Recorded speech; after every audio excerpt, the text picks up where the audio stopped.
What's up, everyone? All right, so I'm here in Miami and we're finishing up our Inner Circle seminar.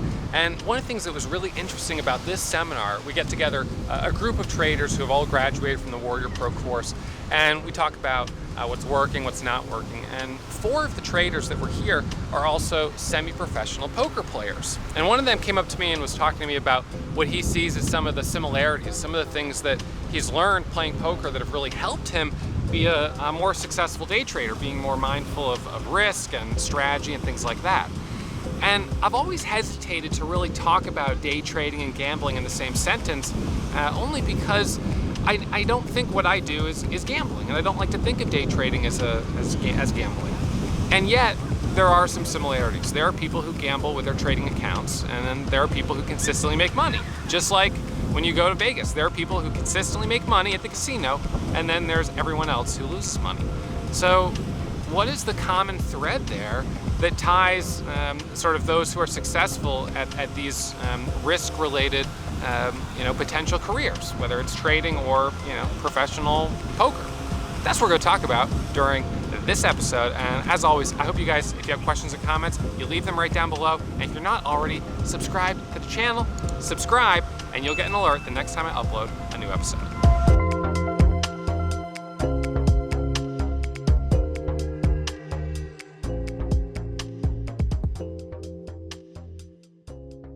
So let's talk just for a quick second about the definition of gambling. So I looked it up on my phone a little while ago, and gambling is defined as placing bets on games of chance in the hopes of a monetary or material result, in hopes of winning money or an object. All right.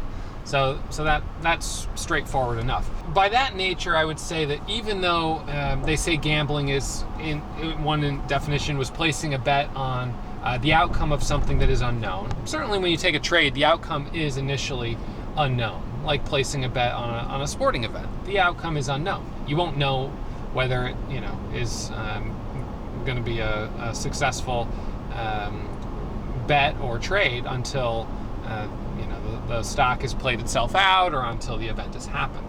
Having said that, I think to me the part that just does not speak to day trading, at least the way I do it, is the aspect of hope. There is no real element of hope as part of my strategy. Sure, I can be always hopeful that my trades work out and that I make money and stuff like that, but I don't base my strategy on hope. So right away, the biggest difference there is that gambling is hope-based. And trading, well, trading can be hope-based also.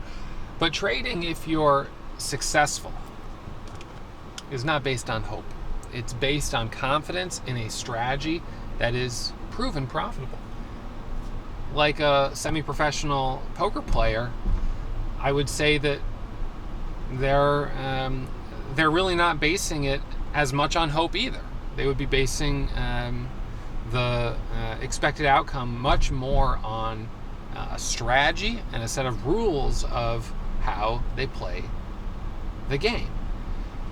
But let's talk a little bit more maybe about the similarities.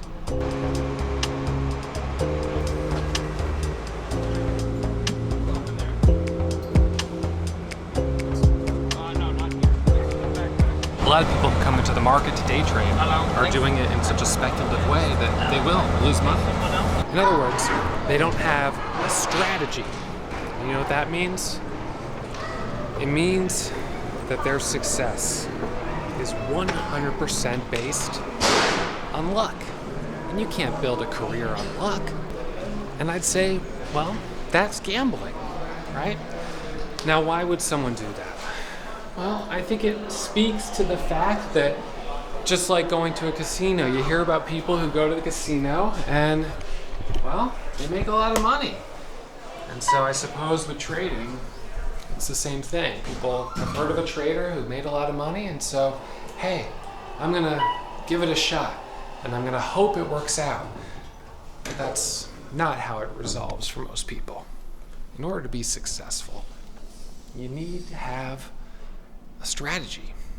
You need to do things differently from what everyone else is doing. They say the majority of day traders lose money, and the reality is the majority of people that go to casinos also lose money, but at least at the casino you get to play some games, have a little fun, you might get your drinks paid for, and you get a discount the next time you come back, even if you lost money. When you're day trading, well, there's not a lot of perks in being a day trader who loses money. Maybe you'll get a Christmas card from your broker, but that's not going to be enough to keep you coming back into the market. As a day trader, we need to be making money consistently. It's as simple as that. A really tough question that my trading coach used to ask me is, Ross, were you gambling today or were you trading? And he would usually ask me that after I had a particularly bad loss, because he knew that most of the time I had a really big loss, I was trading outside my strategy, aka gambling. So you might ask, why would a day trader ever break the strategy? Why would you ever go outside the strategy? The answer to that question lies within the wrestle that we have between our logical and intellectual mind and our emotional and impulsive mind. Upon having a big loss, whether it's a trading loss or a bad hand in poker, a bad game of poker, the initial feeling can be a feeling of frustration, a feeling of anger, and that's all emotional. Now, as those emotions start to pick up, the more they pick up, the more likely you are to make emotionally impulsive decisions, emotionally fueled decisions, where you're allowing yourself to act on the emotion, where you really should maybe step back and walk away. Instead, you get aggressive, you try to double down, go back and revenge trade or make back everything you lost in the next hand, and that can start a really dangerous cycle of snowballing.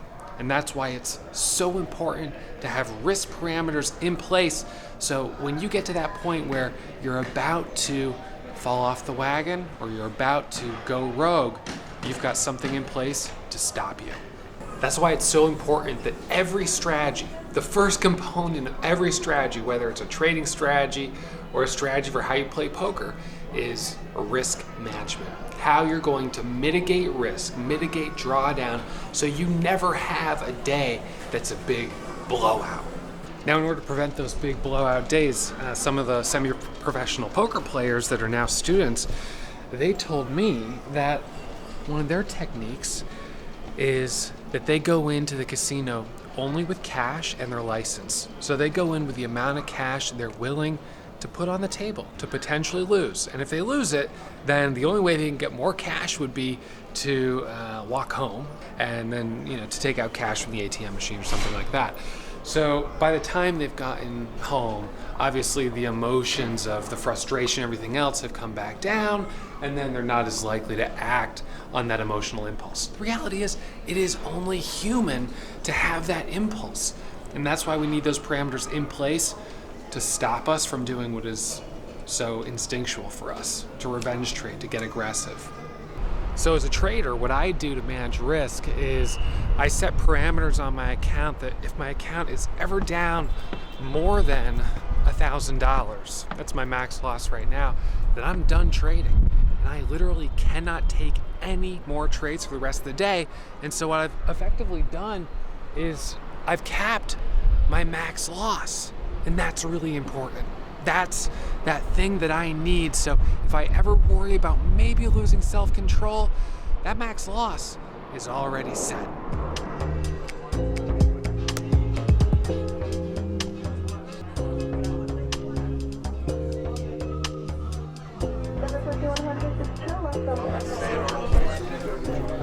Now, as part of my strategy, I have a very specific set of criteria in order for me to take a trade. And if I don't see that criteria, I don't trade. Just like a poker player would have a very specific set of cards in their hand in order to be willing to keep going. If I don't see that A-quality setup, there's no reason for me to trade. I know when I see that setup, my accuracy on it is 70%, so I can do really well.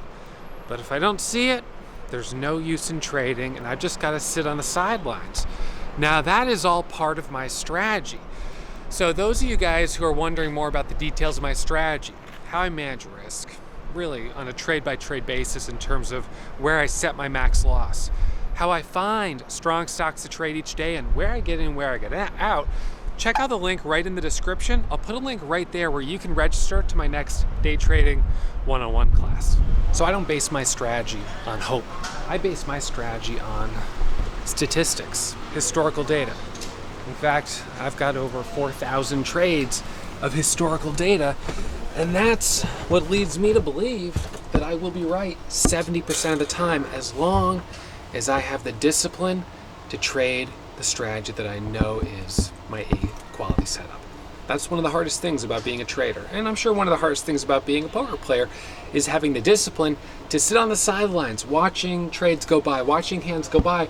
But if they don't fit within your criteria, within your strategy of being A quality, of being worth taking the risk on, that you exercise the strength and the discipline to just sit on the sidelines. That is the hardest part. I have met so many beginner traders they start jumping on everything that moves, and what inevitably ends up happening is they lower their quality threshold and they end up losing money. So one of the poker players that I was talking to during the inner circle, he said that the way you spot the new poker players, you spot the ones that are betting on every single hand. And he said it's so obvious you will take their money. Now, you want to be part of the 10% who are successful. And presumably, if you're watching this video, it's in trading. And that really means having the discipline to sit on the sidelines. Even if you only trade twice a week, 3 times a week, 4 times a week, if you're trading the best quality setups and your accuracy is 70%, you will be profitable. That's the path to profitability. It starts with a strategy and continues and ends with discipline. All right, it's a new day, but same topic, trading and gambling. Now, here's the thing. If you want to gamble with your day trading account, you totally can. And you can totally go to a casino and gamble. If you want to go and gamble and play on some of the tables, no one's going to stop you. You can do that. But in both of those scenarios, you're going to consistently lose money. You may have a few lucky wins, but that's not going to create consistent income, which means your success would be based entirely on luck, not on having an actual strategy that's consistent and proven. Good, thank you. So here's the funny thing about discipline.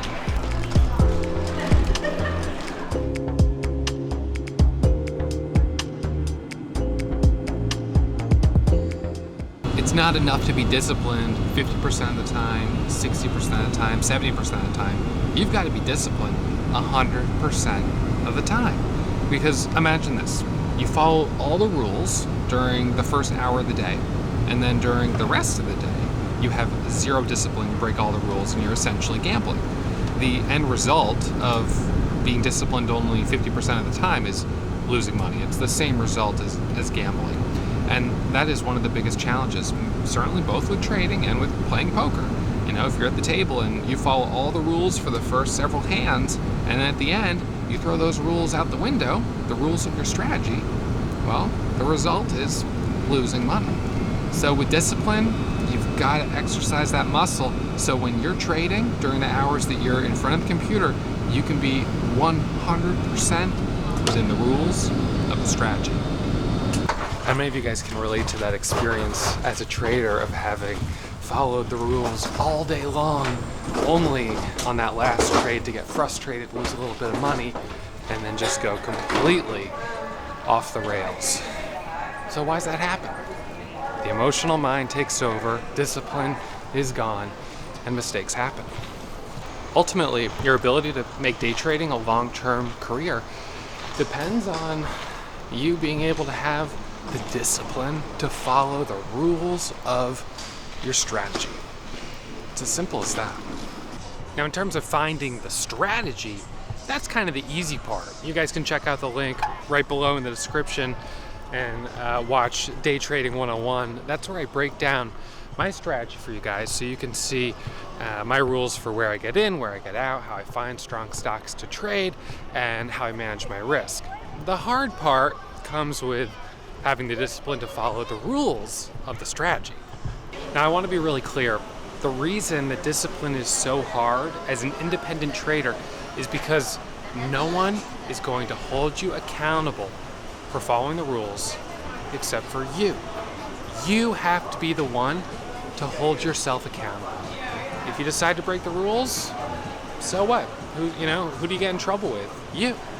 You have to be the one that says, I'm following the rules today. I'm following the rules every day, because any lapse or rule following can result in what could potentially be a catastrophic loss. Now, when I was getting started, I was terrible at holding myself accountable. And in fact, I didn't really start seriously holding myself accountable to following the rules until I had lost so much money trading that I literally couldn't afford to add any more money to my account. And so if I didn't follow the rules on that kind of last attempt, that would be the end. But it worked. The stakes were high. So, my kind of thought is like, how do you simulate that experience of this has to work for someone that maybe you have an account with enough money that you could take a couple of really big losses and you don't need to hold yourself accountable. Maybe you're trading in a retirement account and you're thinking, well, I can hold on to this. I've got time. Heck, it's a retirement account. I can't trade, or I can't take the money out of it till I'm, 70 years old. I'll just hold it. And that's not trading. That's turning a strategy, into hope.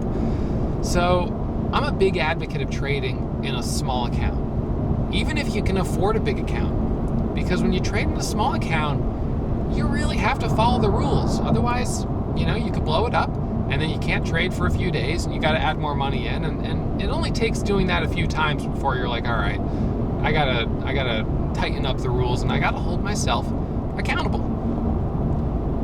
There's an expression called fake it till you make it. And I think in the realm of day trading or professional poker playing, that means adopting the mindset, the behavior, and the strategy of those who are successful, knowing that if you do all of that, your own success isn't far behind.